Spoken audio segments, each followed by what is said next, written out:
La Navidad de 1915 no llegó envuelta en luces ni en promesas. Llegó cansada, rota, cubierta de barro y sangre en media Europa y completamente desnuda de sentido en el otro extremo del mundo. Mientras en el continente europeo los cañones no callaban y la guerra se había instalado ya como una maquinaria insaciable, nadie pensaba en villancicos ni en treguas, porque el espejismo de la humanidad compartida del año anterior se había evaporado. El mundo estaba aprendiendo a matarse con método, con industria, con obediencia. Y sin embargo, lejos de todo eso, tan lejos que ni siquiera parecía el mismo planeta, un pequeño grupo de hombres se preparaba para vivir una Navidad que no figuraría en ningún calendario, pero que acabaría siendo una de las más profundas jamás vividas. No estaban en trincheras, no escuchaban explosiones, ni veían al enemigo, pero el enemigo estaba ahí, invisible y constante. El frío absoluto, el aislamiento total, la certeza de que nadie sabía dónde estaban exactamente ni cuándo volverían a ser vistos. En ese lugar donde el silencio pesa más que cualquier ruido humano, la palabra Navidad pierde todo su significado convencional. No hay iglesias, no hay familia ni hogar, solo hielo hasta donde alcanza la vista. Un cielo que no consuela y una noche que puede durar semanas. Allí, celebrar algo parece casi una provocación, una insolencia frente a la naturaleza. Y sin embargo, eso es precisamente lo que hace que esta historia merezca ser contada. Porque esta no es una historia de exploración, ni siquiera una historia de supervivencia, en el sentido clásico. Es una historia sobre qué queda del ser humano cuando le arrancas todo lo que cree necesitar, cuando no hay aplausos posibles, cuando no hay público, cuando no hay recompensa futura garantizada, cuando nadie va a escribir tu nombre en un monumento porque sencillamente es posible que nadie sepa que existe. La Navidad, en este contexto, no parece como una fecha religiosa, ni como una tradición cultural, sino como una pregunta brutal lanzada al vacío. ¿Seguimos siendo humanos cuando ya no hay mundo? Ese es el marco desde el que hay que entrar en esta historia. No desde la épica, no desde la hazaña, sino desde el contraste casi obsceno entre dos realidades simultáneas. Un planeta que se desangra por decisión propia y un puñado de hombres que luchan por mantenerse unidos en un lugar donde el planeta parece querer expulsarlos. Aquí no hay héroes de bronce ni discursos inflamados. Hay miedo contenido, humor forzado, silencios largos y miradas que empiezan a decir cosas que las palabras no se atreven. Hay hombres normales colocados en una situación imposible y una Navidad que se acerca no como celebración, sino como espejo. Porque cuando todo se detiene, cuando ya no hay futuro claro ni pasado al que aferrarse, la pregunta no es si vas a sobrevivir, sino cómo. Y es ahí, justo ahí, donde esta historia empieza a diferenciarse de todas las demás. No sabemos aún quién lidera, ni qué barco los llevó allí, ni por qué acabaron atrapados en el confín del mundo. Eso vendrá después. De momento, solo sabemos esto, que la Navidad de 1915 se preparaba para nacer en el último lugar donde debería existir y que, aun así, iba a hacerlo. Y cuando una Navidad aparece donde no debería, no suele hacerlo por casualidad. Escuchas Los misterios de la historia, con este que os habla, Eloy López. Hoy hablamos de la Navidad imposible de Shackleton, no dejar a nadie atrás.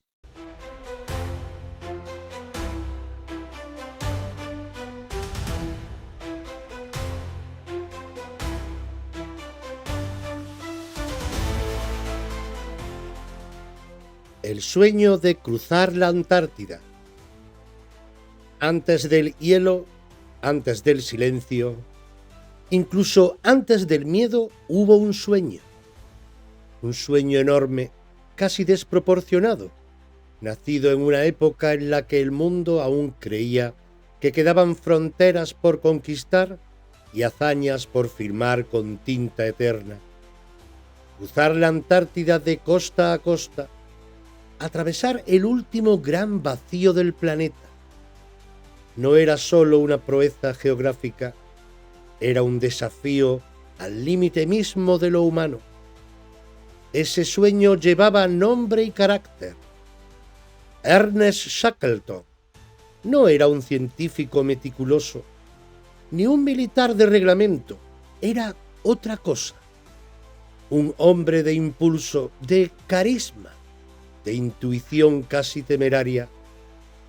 No buscaba descubrir tanto como llegar, ni medir tanto como atravesar.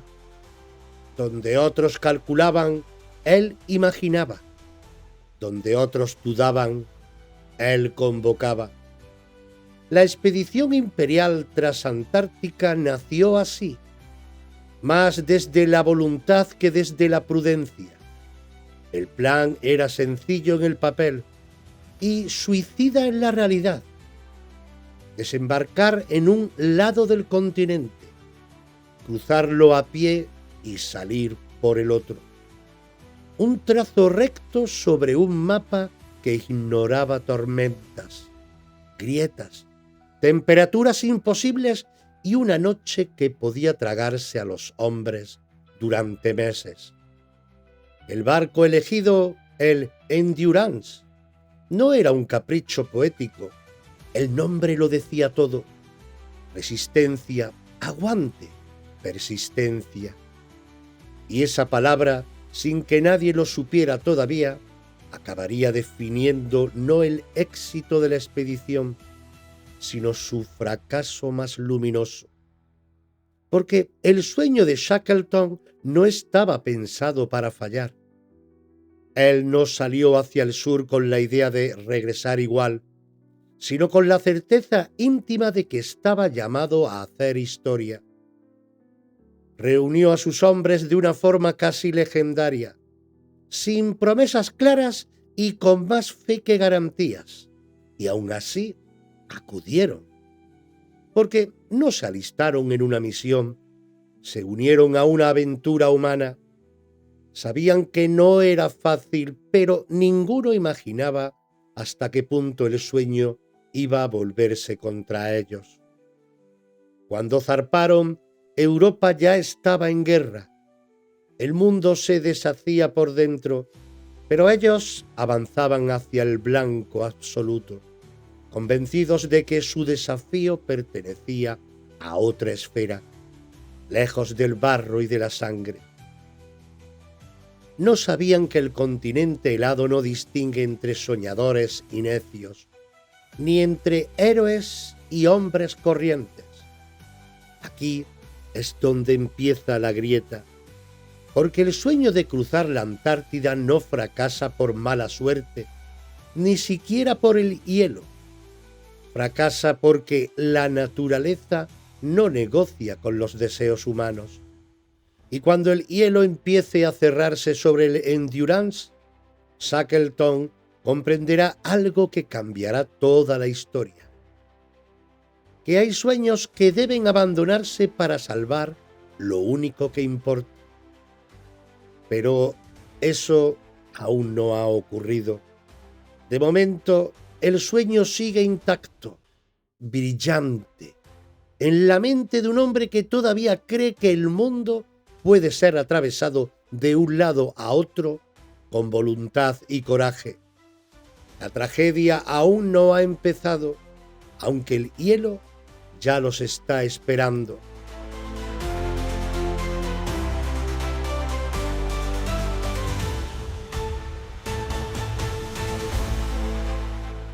El Endurance y el comienzo del encierro.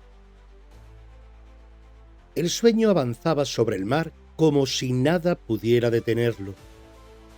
El Endurance se adentró en las aguas del sur con la dignidad de un barco hecho para resistir. Sólido, elegante, confiado. Durante un tiempo, todo parecía encajar en el relato clásico de las grandes expediciones. Frío, sí, pero controlable. Hielo, sí, pero todavía manejable. El peligro aún tenía nombre y forma, y eso siempre tranquiliza al ser humano. Hasta que dejó de tenerlos. El hielo empezó a cerrarse sin ruido, sin dramatismo, sin avisos espectaculares. No llegó como una amenaza, sino como una presencia constante, paciente, casi educada. Al principio el barco avanzaba lento, luego más lento aún, hasta que un día, sencillamente, dejó de avanzar. No fue un choque ni un error de navegación, fue algo peor. El Endurance quedó atrapado. Al principio nadie habló de encierro, se habló de espera. Esperar a que el hielo cediera, a que la corriente ayudara, a que el verano hiciera su trabajo. Era razonable pensarlo así. La mente necesita creer que las situaciones son temporales para no quebrarse demasiado pronto. Pero el hielo no cedió.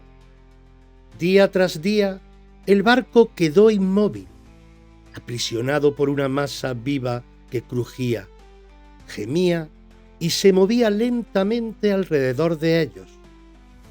No estaban anclados, estaban retenidos.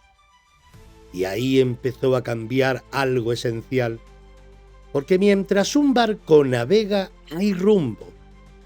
Cuando un barco se detiene en medio de la nada, empieza la verdadera prueba. El Endurance se convirtió en una isla flotante y sus hombres en habitantes de un mundo que se reducía cada día. Ya no avanzaban hacia ningún lugar.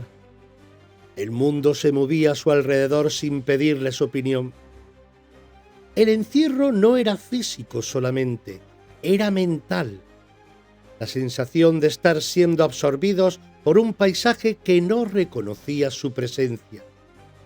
Shackleton observaba, no daba discursos grandilocuentes, no prometía soluciones mágicas.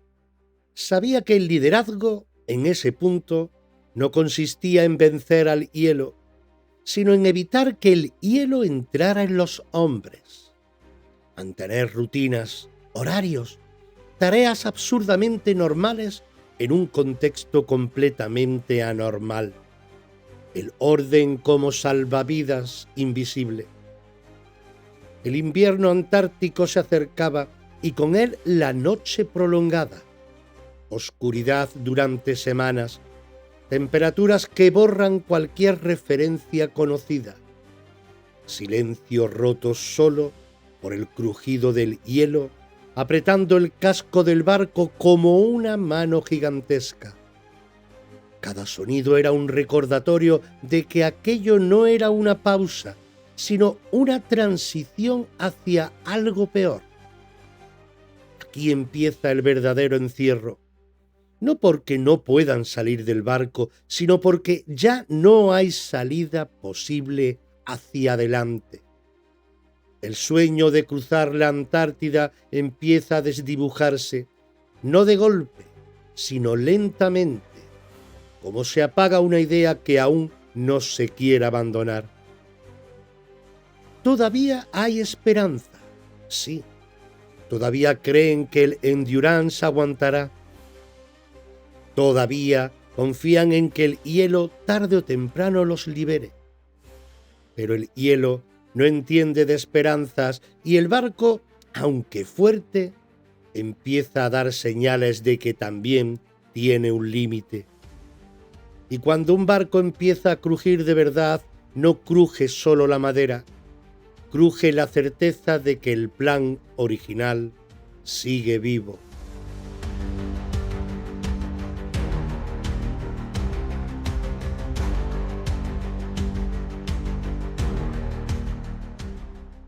El barco muere.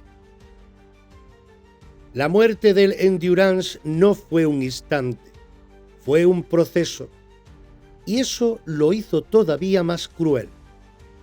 No hubo una explosión final ni un gesto heroico que permitiera cerrar los ojos y pasar página. El barco murió despacio, como mueren las cosas que han sido hogar, crujido a crujido, tabla a tabla, obligando a quienes lo habitaban a asistir a su final sin poder hacer nada para evitarlo. El hielo empezó a apretar con una constancia implacable.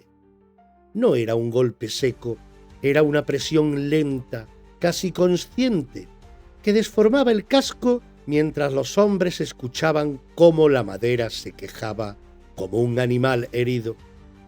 Cada sonido atravesaba la noche antártica y se metía en la cabeza, porque sabían lo que significaba. El barco, por muy fuerte que fuera, no estaba hecho para ganar esa batalla. Durante días intentaron salvarlo. Descargaron peso, reforzaron zonas dañadas, achicaron agua. Se aferraron a la idea de que todavía podía resistir un poco más. Pero llega un momento en el que la realidad deja de negociar. El Endurance empezó a inclinarse, a abrirse, a dejar entrar el agua helada como si el océano reclamara lo que siempre había sido suyo. Shackleton tomó entonces una de las decisiones más duras que puede tomar un líder. Ordenó abandonar el barco. No fue una huida, fue una despedida. Los hombres recogieron lo imprescindible, dejaron atrás pertenencias, recuerdos, objetos personales que ya no tenían sentido. Lo que no se podía cargar se perdía para siempre. El Endurance, que había sido refugio, símbolo y promesa, se convertía ahora en un cadáver atrapado en el hielo. Y cuando finalmente se hundió, lo hizo en silencio. No hubo vítores, no hubo palabras, solo un grupo de hombres de pie sobre una planicie blanca, viendo desaparecer bajo el hielo el último vínculo sólido con el mundo que conocía. En ese momento algo se rompió por dentro, porque perder el barco no era solo perder un medio de transporte. Era perder la idea misma de regreso fácil, de rescate posible, de final conocido. A partir de ahí ya no eran exploradores en apuros, eran náufragos en tierra firme que no era tierra. Hombres varados sobre un océano congelado que se movía sin avisar, sin mapas fiables, sin certezas. El barco había muerto y con él había muerto también el plan original, aunque nadie lo dijera en voz alta todavía. Pero, curiosamente, en medio de esa pérdida total, ocurrió algo casi imperceptible y decisivo. Al desaparecer el Endurance, También desapareció la ilusión de seguir adelante como si nada hubiera pasado. Ya no había objetivo científico, ni cruce continental, ni gloria futura que justificar. Solo quedaba una pregunta desnuda, brutal, imposible de esquivar. ¿Cómo salimos todos vivos de aquí? El barco muere, sí, pero con su muerte nace otra cosa, una misión distinta, silenciosa, no escrita en ningún diario de exploración, no dejar a nadie atrás. Y aunque todavía no lo saben, esa decisión invisible será la verdadera razón por la que esta historia merece ser contada.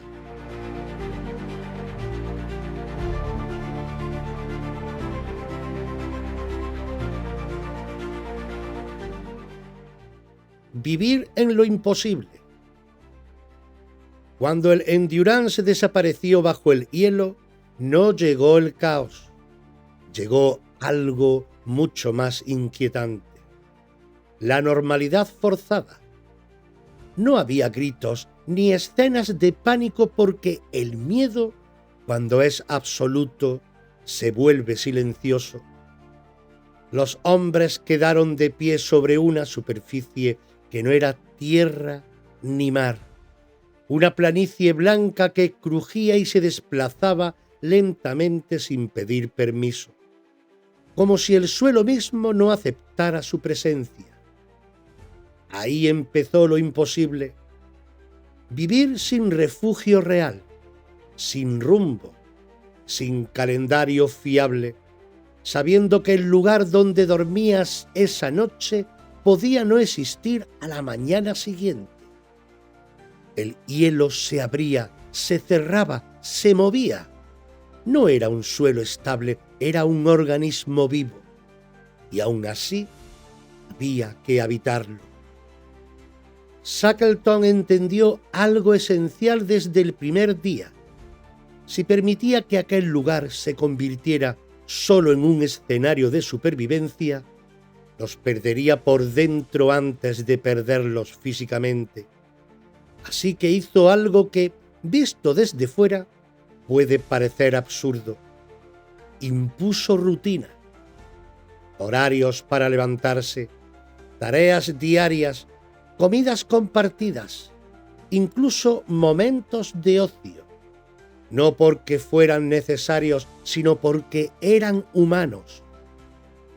Se trabajaba para no congelarse, pero también para no pensar demasiado. Se contaban historias, se gastaban bromas, se celebraban pequeños rituales como si el mundo siguiera existiendo. El humor, en aquel contexto, no era ligereza, era una herramienta de supervivencia. Reír no significaba ignorar la gravedad de la situación, sino recordarse mutuamente que todavía eran personas y no sombras. La convivencia era extrema. No había espacio para huir del otro, ni para esconderse en el silencio. Las miradas se volvían más largas, los gestos más elocuentes. Cualquier conflicto podía ser letal, no por violencia, sino por desgaste. Y por eso la disciplina emocional fue tan importante como la física. No se trataba de aguantar el frío, sino de aguantarse unos a otros. El tiempo empezó a deformarse. Los días se parecían demasiado entre sí. La noche se alargaba como una marea que lo cubría todo. En ese contexto, la mente se convierte en el campo de batalla principal. El cuerpo se adapta, pero la cabeza necesita sentido, y allí no había ninguno evidente. Y sin embargo, lo construyeron. No con grandes discursos, sino con gestos pequeños. Compartir la última galleta, escuchar sin interrumpir, fingir optimismo cuando el otro lo necesitaba más que tú. Vivir en lo imposible no consistía en vencer al entorno, sino en no dejar que el entorno los deshumanizara. Fue en esos meses, acampados sobre un mundo que se deshacía bajo sus pies, cuando se gestó lo más importante de toda la historia. No el plan de escape, no la hazaña futura, sino algo previo y mucho más frágil. La certeza colectiva de que solo saldría de allí si seguían siendo un grupo y no una suma de individuos desesperados. Aquí la supervivencia dejó de ser biológica y se volvió moral, porque resistir el frío es duro, pero resistir la tentación de rendirse por dentro lo es mucho más. Y sin que nadie lo proclamara, sin fechas ni celebraciones oficiales, aquella comunidad improvisada sobre el hielo empezó a convertirse en algo extraordinario. Un lugar donde la vida seguía teniendo sentido, aunque el mundo hubiera desaparecido. Y entonces, en medio de esa rutina imposible, la Navidad empezó a asomar en el horizonte, no como una fiesta, sino como una prueba definitiva de hasta dónde podían seguir siendo humanos.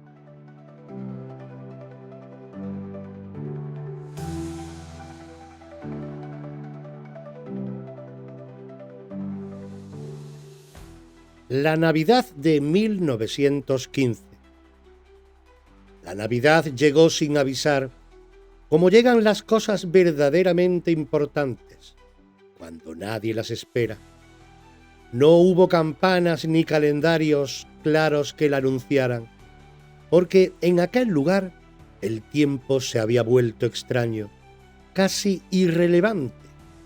Aun así, todos sabían que estaba cerca, no por la fecha exacta, sino porque el alma humana necesita puntos de referencia cuando todo lo demás se ha disuelto. Celebrar la Navidad en mitad de la nada podía parecer un gesto inútil, incluso ridículo. No había nada que celebrar en el sentido convencional. No había hogar, ni familia, ni garantías de futuro.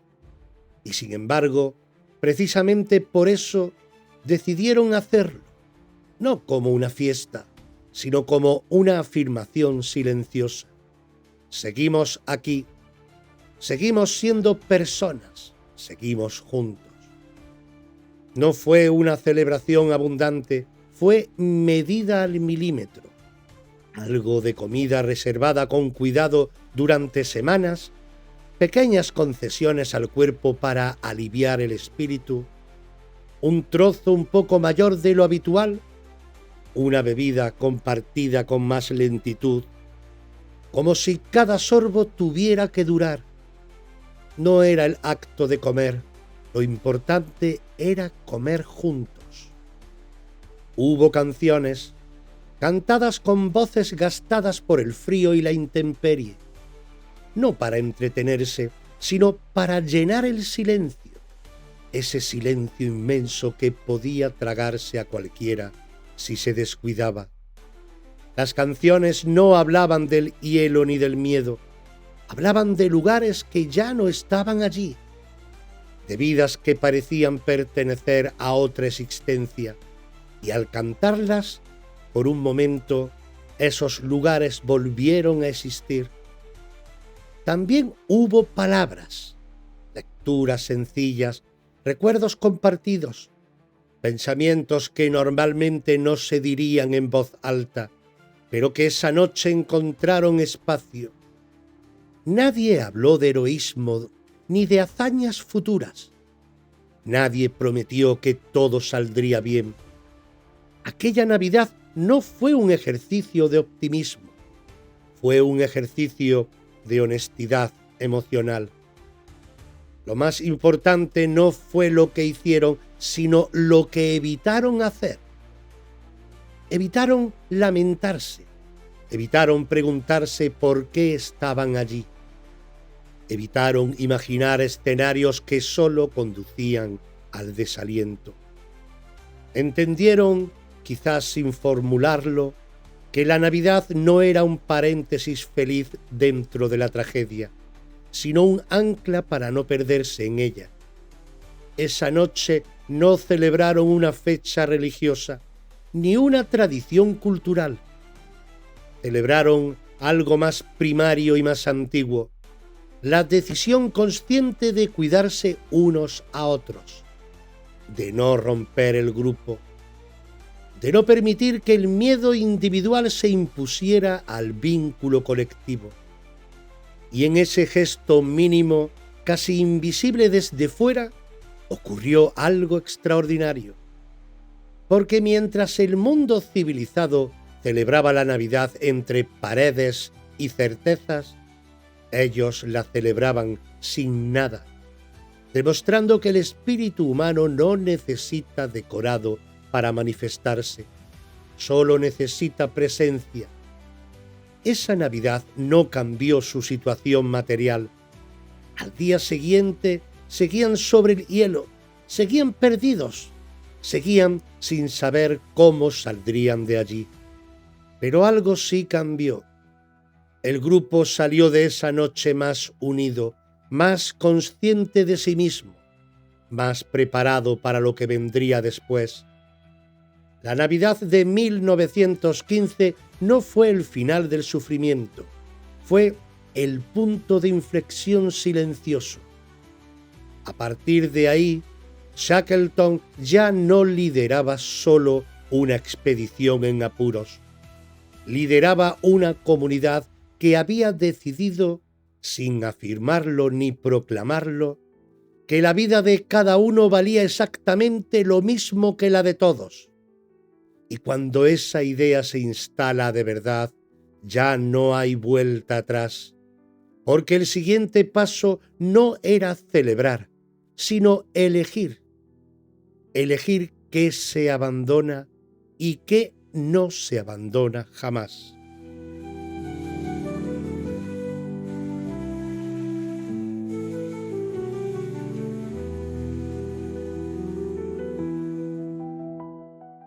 La decisión moral.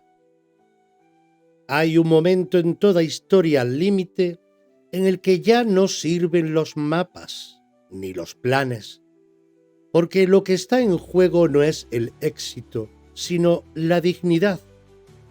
Para Shackleton, ese momento llegó sin dramatismo, casi sin ceremonia. No hubo una arenga ni una proclamación solemne. Hubo simplemente una aceptación interior que después se tradujo en hechos. La expedición había terminado. No fue una rendición al hielo, fue algo más profundo. Fue entender que el sueño de cruzar la Antártida, ese sueño que los había llevado hasta allí, ya no tenía derecho a exigir más sacrificios. Que insistir en él, por orgullo o por historia, habría convertido a los hombres en medios y no en fines. Y eso era una línea que no estaba dispuesto a cruzar. Aquí Shackleton dejó de ser explorador y se convirtió plenamente en líder. Porque liderar no es avanzar siempre, sino saber detenerse cuando avanzar implica perder lo esencial. Declaró, sin ambigüedades, que el objetivo ya no era la hazaña, ni el nombre en los libros, ni la gloria futura. El único objetivo desde ese instante era volver todos vivos. La frase, aunque sencilla, lo cambió todo, porque al pronunciarla, aunque fuera solo en su interior, estableció una jerarquía nueva. Ninguna idea valía más que una vida. Ningún plan justificaba un abandono. Ningún éxito compensaría una ausencia. Esa decisión tuvo consecuencias inmediatas. Significó cargar con más peso del razonable para no dejar a nadie atrás.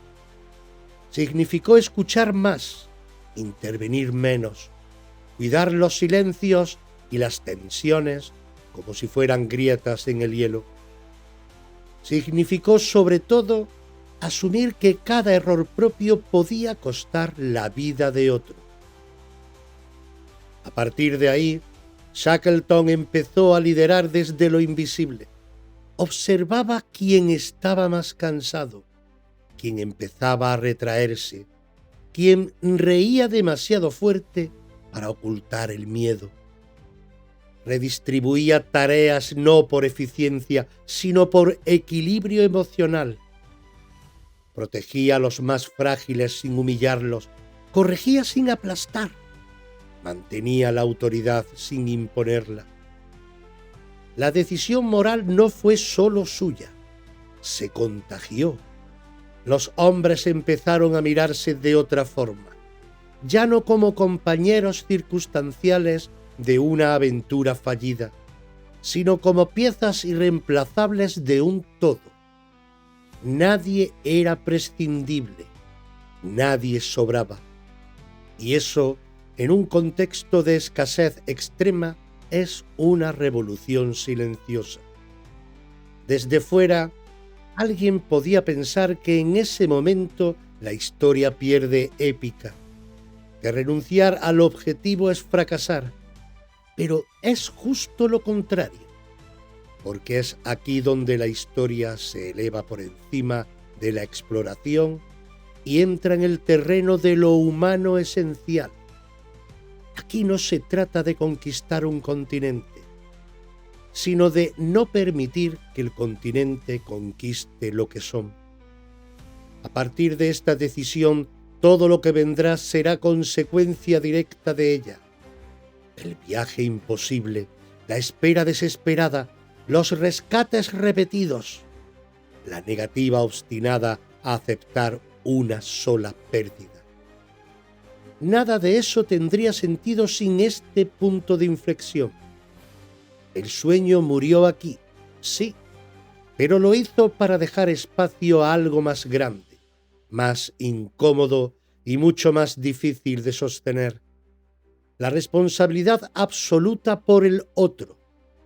Y cuando esa responsabilidad se asume de verdad, el camino que queda por delante ya no se mide en kilómetros, sino en lealtad.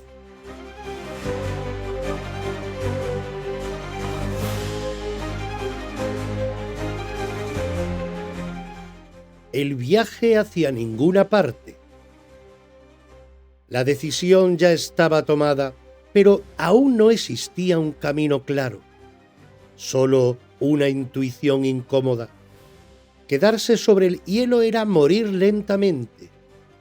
Moverse era arriesgarlo todo, y aún así hubo que moverse, porque el hielo que los había sostenido durante meses empezó a resquebrajarse, a fragmentarse en placas inestables que ya no prometían espera, sino ruptura. Abandonaron el campamento no con esperanza, sino con determinación. 3 pequeños botes salvavidas, pensados para emergencias breves, se convirtieron de pronto en la única frontera entre la vida y la desaparición. Cargarlos fue un ejercicio brutal de renuncia. Cada objeto debía justificar su peso. Cada recuerdo debía quedarse atrás. El pasado no cabía en aquellos cascos frágiles. El mar apareció de repente, oscuro, hostil, impredecible. Ya no había suelo bajo los pies, solo agua helada y olas que no respetaban el cansancio ni la experiencia. Navegaron como pudieron, empapados, con frío constante, durmiendo a ratos mínimos, sosteniendo el timón con manos que apenas sentían. No había ruta segura, solo una dirección aproximada y el deseo obstinado de no separarse. Tras días que parecieron semanas, alcanzaron la isla Elefante. Y llegar allí no fue una victoria, fue un descanso precario. Un pedazo de roca negra barrida por el viento, sin vegetación, sin refugio natural, sin rutas comerciales. Un lugar al que nadie iba y del que nadie hablaba. Estaban vivos, sí, pero habían llegado a ningún sitio. Allí comprendieron la magnitud real de su aislamiento. No había posibilidad de pedir ayuda. No había señales que lanzar. No había promesa de que alguien pasara por allí por casualidad. La isla no era un punto intermedio, era un final posible. Y sin embargo, no lo aceptaron como tal. El campamento se levantó con restos, con improvisación, con imaginación forzada.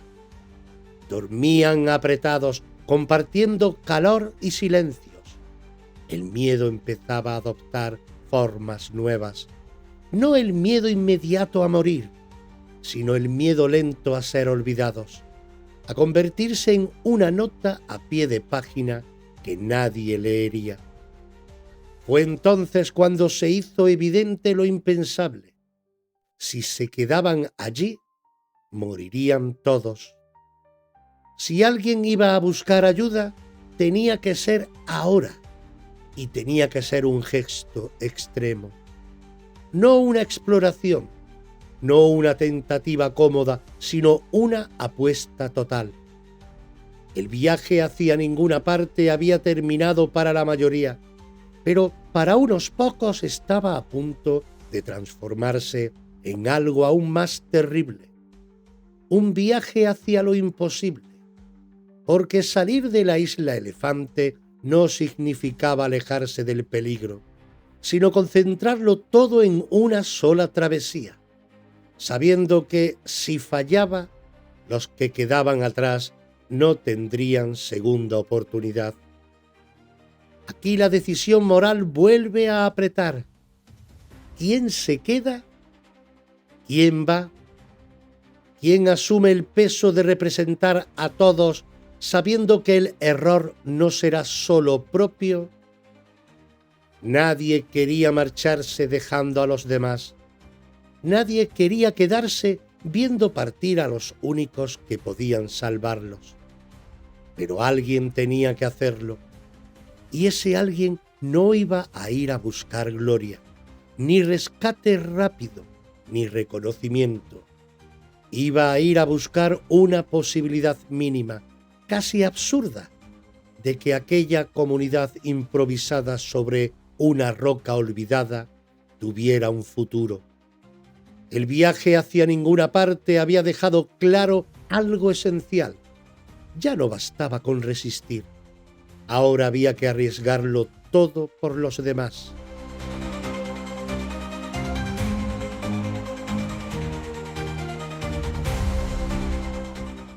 El viaje imposible.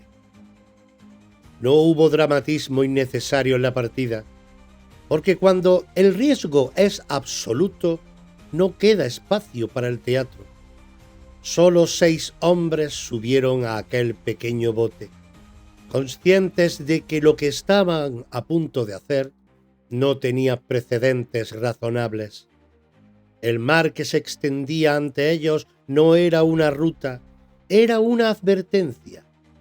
Más de 1000 kilómetros de océano abierto, uno de los más violentos del planeta, en una embarcación pensada para sobrevivir horas, no semanas.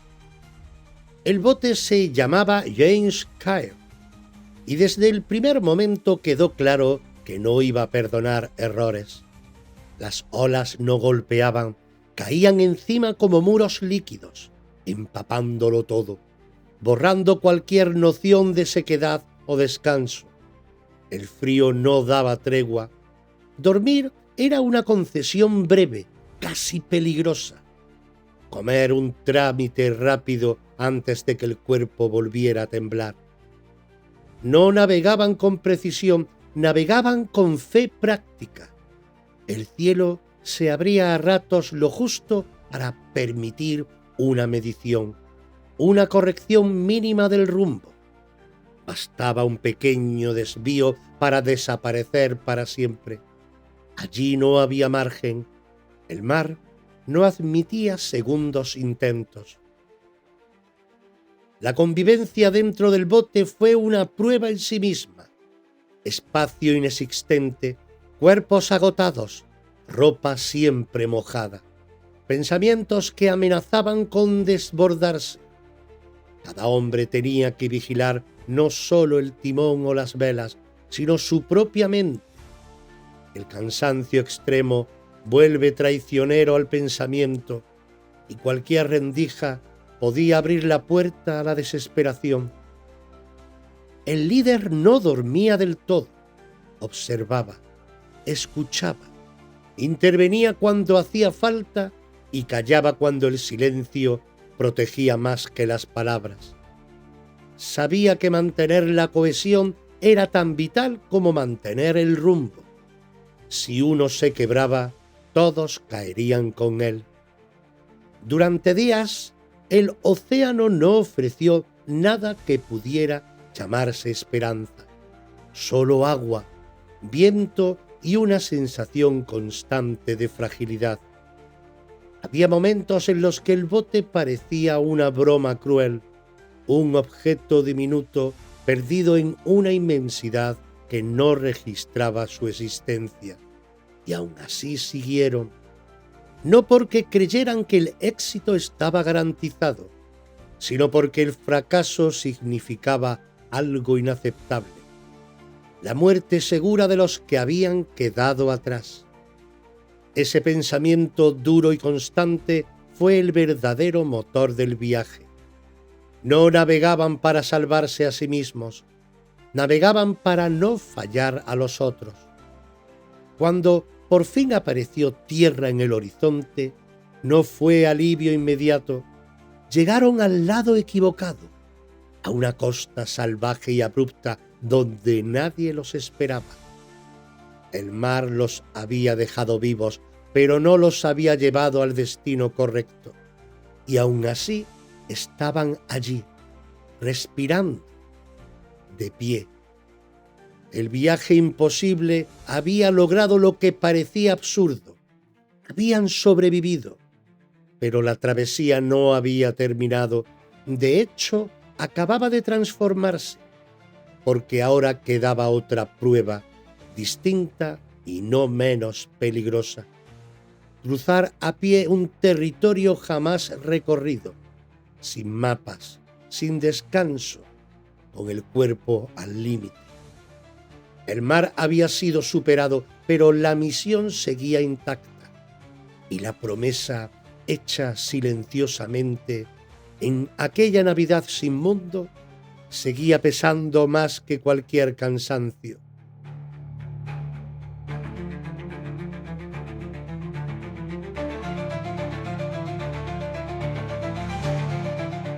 Cruzar lo nunca cruzado. Llegar a tierra no significó estar a salvo.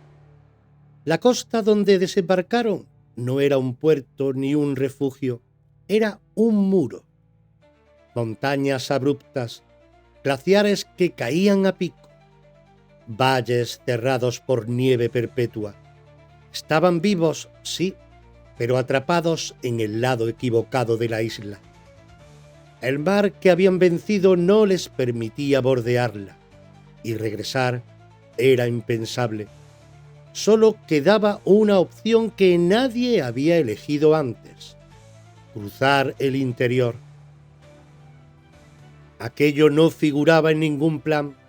Nadie había atravesado esas montañas.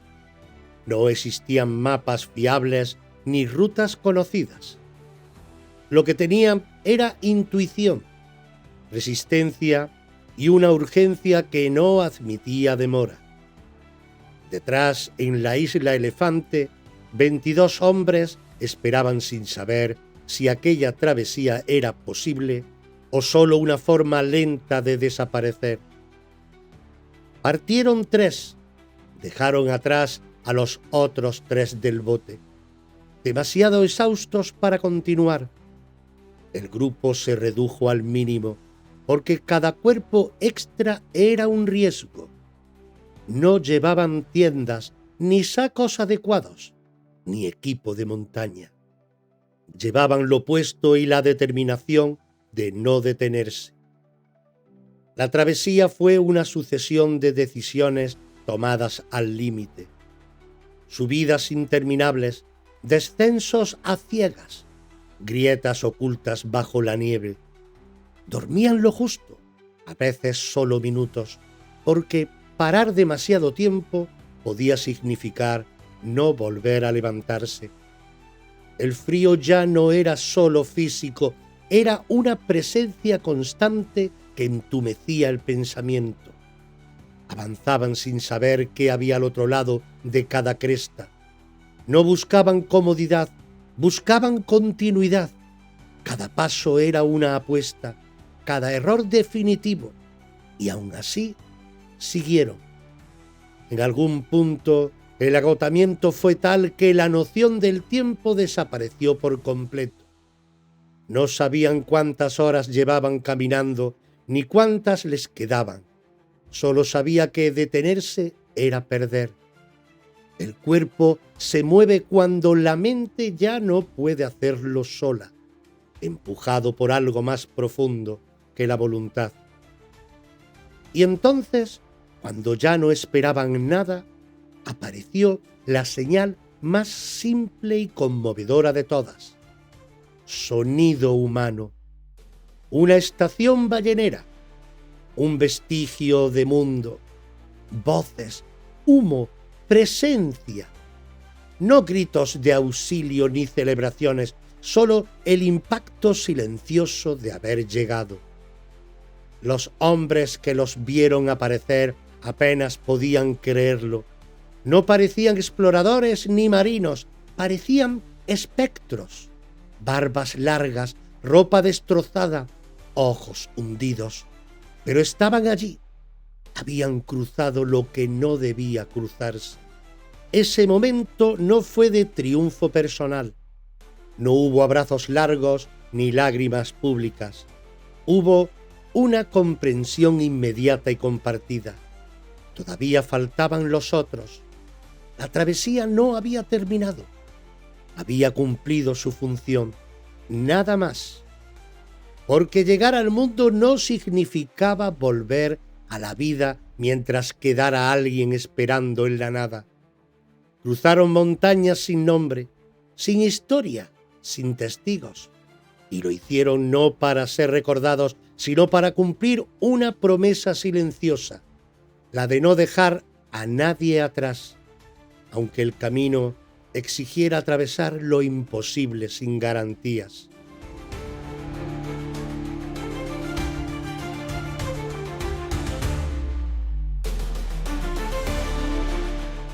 No dejar a nadie atrás. Llegar al mundo no fue el final, fue el comienzo de otra carrera. Una carrera contra el tiempo, contra el clima, contra la burocracia y contra la incredulidad ajena.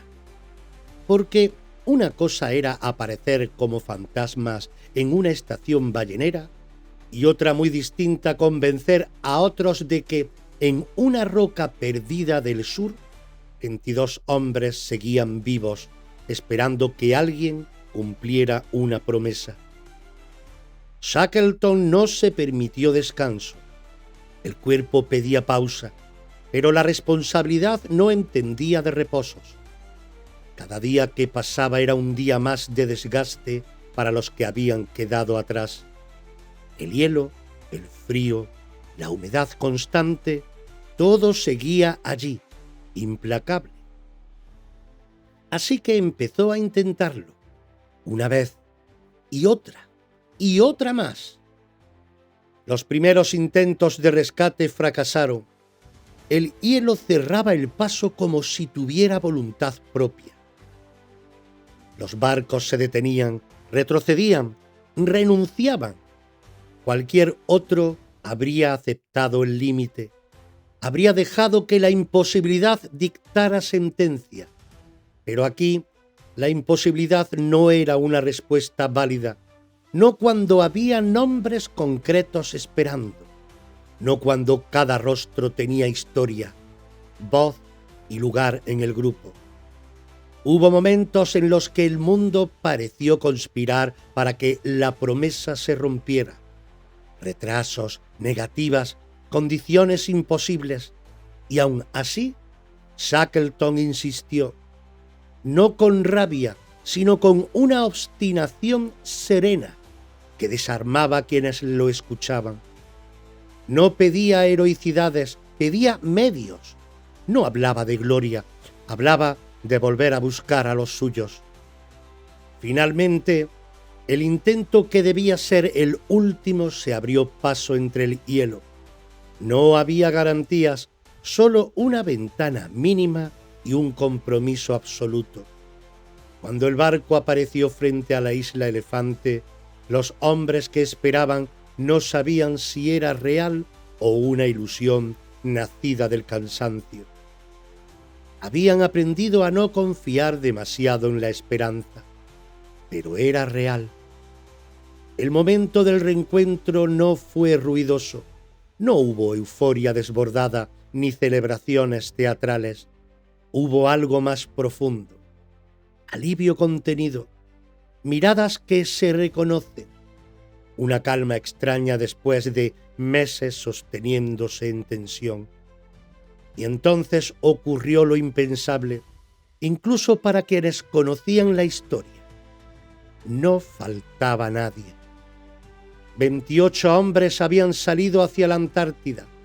28 regresaban, sin una sola muerte, sin una sola pérdida humana. Algo prácticamente inaudito en una empresa de ese tipo y en ese contexto. En ese instante, la historia dejó de ser una hazaña de exploración para convertirse en una lección silenciosa. No sobre valentía ni resistencia, sino sobre responsabilidad. Sobre lo que ocurre cuando un líder entiende que su tarea no es brillar, sino cargar con todos.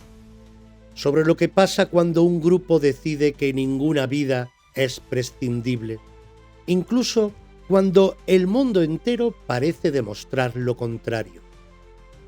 La expedición no cruzó la Antártida, fracasó en su objetivo original y, sin embargo, triunfó en algo mucho más raro y mucho más difícil: demostrar que incluso en el límite absoluto, el ser humano puede elegir no sacrificar al otro en nombre de una idea.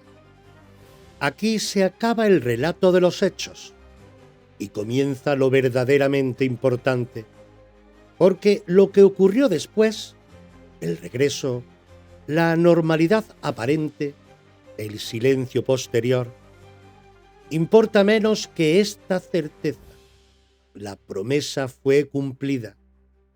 Y cuando una promesa así se cumple, el mundo cambia un poco, aunque no se entere.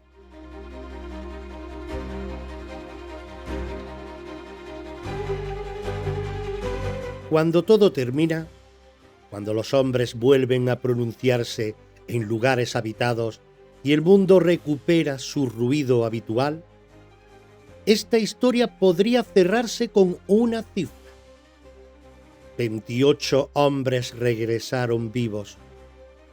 Podría cerrarse como una hazaña técnica, como un ejemplo de liderazgo extremo, como una rareza histórica.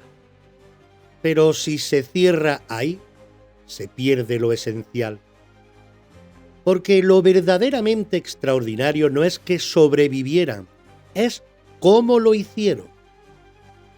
En un tiempo dominado por la guerra, por la obediencia ciega, por la idea de que algunos podían sacrificarse por una causa mayor, un grupo de hombres decidió lo contrario en el lugar más inhóspito del planeta. Decidió que ninguna idea, ningún sueño, ningún objetivo justificaba perder a uno solo de los suyos. Y esa decisión no se tomó en un despacho ni en un parlamento. Se tomó sobre el hielo, sin testigos, sin aplausos posibles.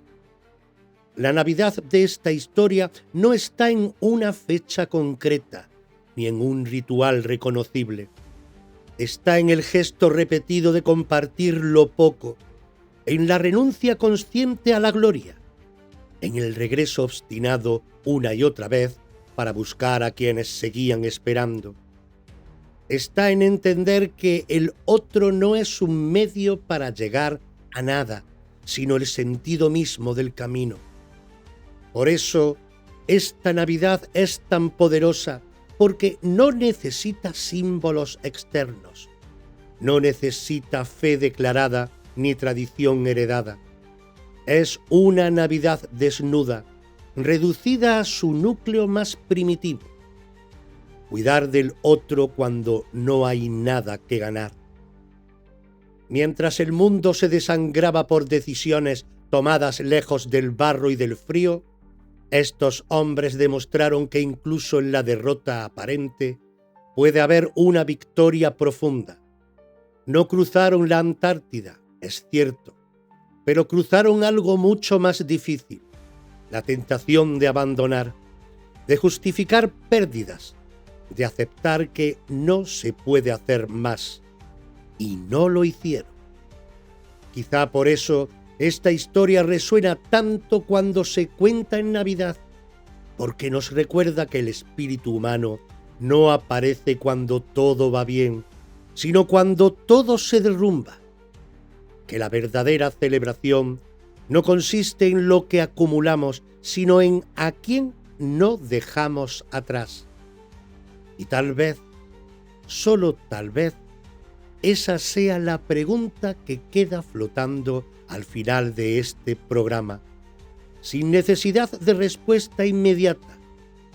Cuando el hielo aprieta, cuando el camino se vuelve imposible, cuando nadie está mirando, ¿por quién estarías dispuesto a volver?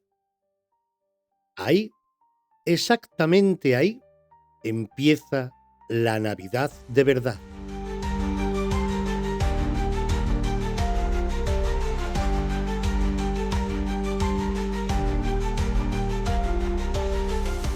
Llegamos al final de este viaje, entre los ecos del pasado, ruinas y leyendas, entre certezas e incógnitas. Pero a veces, entre las grietas de la historia se asoma algo más, algo que no se mide con fechas, ni se archiva en documentos, algo que no solo sucedió, sino que nos está sucediendo por dentro. Si alguna vez te has preguntado qué hay detrás de los hechos, si has sentido que hay un alma que también camina la historia contigo, te espero en Reflejos del Alma, aquí, en esta misma sintonía y en esta misma plataforma, porque a veces el mayor misterio no está en lo que pasó, sino que está en lo que somos.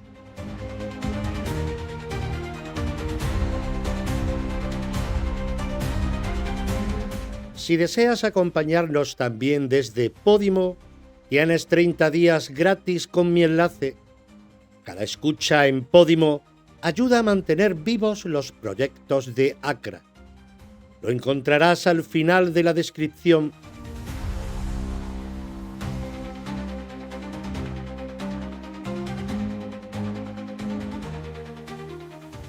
Este podcast y todos los creados bajo los sellos Reflejos del Alma y Los Misterios de la Historia son propiedad intelectual de la Asociación Cultural Reflejos del Alma, ACRA. Su producción, creación y realización corresponden íntegramente a dicha asociación.